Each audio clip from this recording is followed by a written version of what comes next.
Everyone, welcome back. So this is the 13 chapter जिसकी starting होती है जेरिम को दिखाते हुए और जेरिम पूछता है क्यों नहीं, तो यूरी उसे घूरते हुए कहता है नहीं, जिससे बेचारा जेरिम डर जाता है पर फिर भी उससे पूछता है क्यों क्यों मुझे बताओ क्यों। यूरी दोबारा से कहता है मैंने कहा ना। तो अब जेरिम को गुस्सा आ जाता है और वो चिल्लाकर कहता है बताओ मुझे क्यों क्यों क्यों, और यूरी को पीछे से पकड़कर उससे पूछता है क्यों, जिससे यूरी के कान लाल हो जाते हैं। वो जेरिम को अपने पास बुलाता है और जैसे ही जेरिम उसके पास आता है वो उसके सिर पर एक मारता है और कहता है मैंने तुम्हें बताया था ना ये बस एफिशिएंट नहीं है। तो जेरिम कहता है पर ये कोई सेंस नहीं बनाता, ये कोई कंपनी नहीं है, स्टूडेंट काउंसिल को उनकी मदद करनी चाहिए जिन्हें ज़रूरत है, ये एक स्कूल है और तुम्हें तो एक रिप्रेजेंटेटिव होने के नाते उनकी मदद करनी चाहिए जो पीछे छूट गए हैं।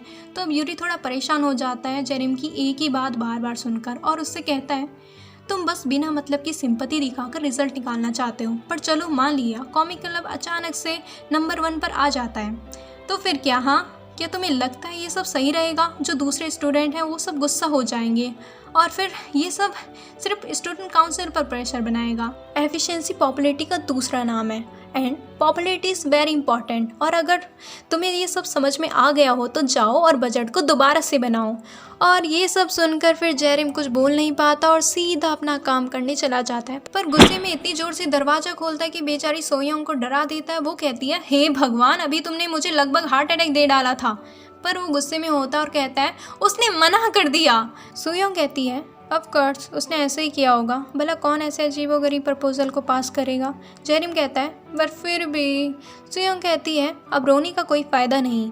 तो अब जेरिम गोरिल्लास की तरह करने लग जाता है और फिर बैठ जाता है, पर अपना काम नहीं कर रहा होता। तो सोयोंग ये देखकर पूछती है तुम इस तरीके से अपना काम कब तक पूरा करने वाले हो? जेरिम कहता है पर मेरा कोई मन नहीं है। तो सोयोंग कहती है अच्छा, पर दुनिया इतनी आसान नहीं है, चीज़ें हमेशा वैसे काम नहीं करती जैसा तुम उन्हें चाहते हो, समझे? तो जेरिम डरते हुए कहता है ओके मैं सही से करता हूँ।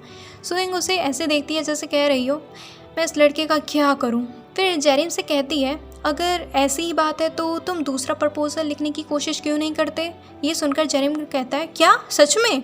पर सोयोंग कहती है पर मैं तुम्हारी कोई मदद नहीं करने वाली, लेकिन तुम चाहे जितनी भी कोशिश कर लो उस प्रपोज़ल को पास होने के चांसेस ना के बराबर हैं। तो क्या तुम फिर भी करना चाहते हो? अब ये सुनकर जेरिम बहुत ही ज़्यादा खुश हो जाता है और कहता है आई लव इट, मैं अपना बेस्ट करूँगा और इसे करके दिखाऊँगा। और फिर अपने काम में लग जाता है। ये देखकर सोयोंग भी थोड़ी खुश हो जाती है।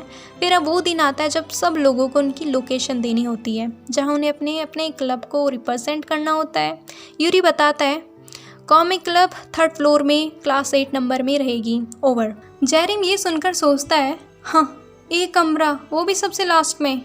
साइड में कुछ स्टूडेंट्स होते हैं जिनमें से एक कहता है ओहो अब कॉमिक क्लब का क्या होगा, बेचारे ये तो एक बार फिर से फेल होने वाले हैं। जेरिम को ये देखकर गुस्सा आता है और वो यूमिन के हाथ को पकड़कर खड़ा करते हुए कहता है हमें यहाँ पे एक प्रॉब्लम है, जो ये सेलेक्टिंग सिस्टम पॉपुलैरिटी पे बेस्ड है ये गलत है। यूमिन ये देखकर चौंक जाता है और यूरी जेरिम से कहता है मैंने तुम्हें पहले ही कहा था ना, एक ना का मतलब ना होता है, हमारे पास रूल्स हैं जिन्हें हमें फॉलो करना होता है। पर तभी पीछे से जूही कहती है मैं इस ओपिनियन से एग्री करती हूँ। तो यूरी से घूर कर देखता है तो जूही कहती है क्या हुआ, तुम मुझे ऐसे घूर के क्यों देख रहे हो?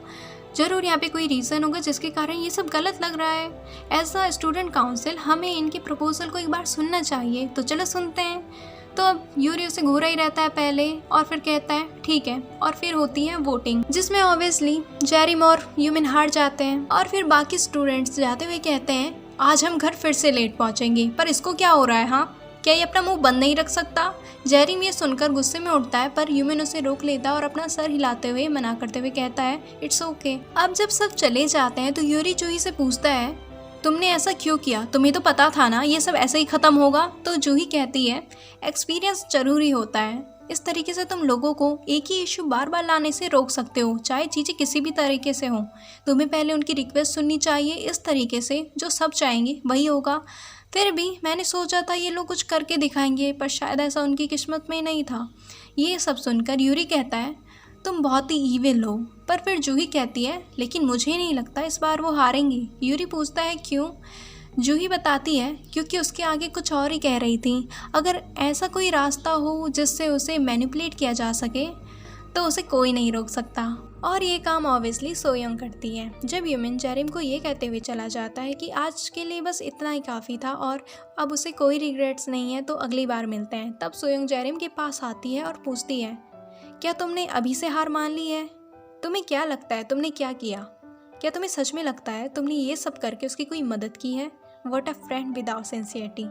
ये सब सुनकर जेरिम को गुस्सा आ जाता है और वो कहता है, किसने कहा मैं हार मान रहा हूँ? बिल्कुल नहीं, मैं हार नहीं मानूंगा, और वहाँ से चला जाता है। और फिर वो सब वहाँ से चले जाते हैं और इसी के साथ होता है 13 चैप्टर का एंड। मिलते हैं अगले वीडियो में जो कि होगा सेमेंटिक ईरर का।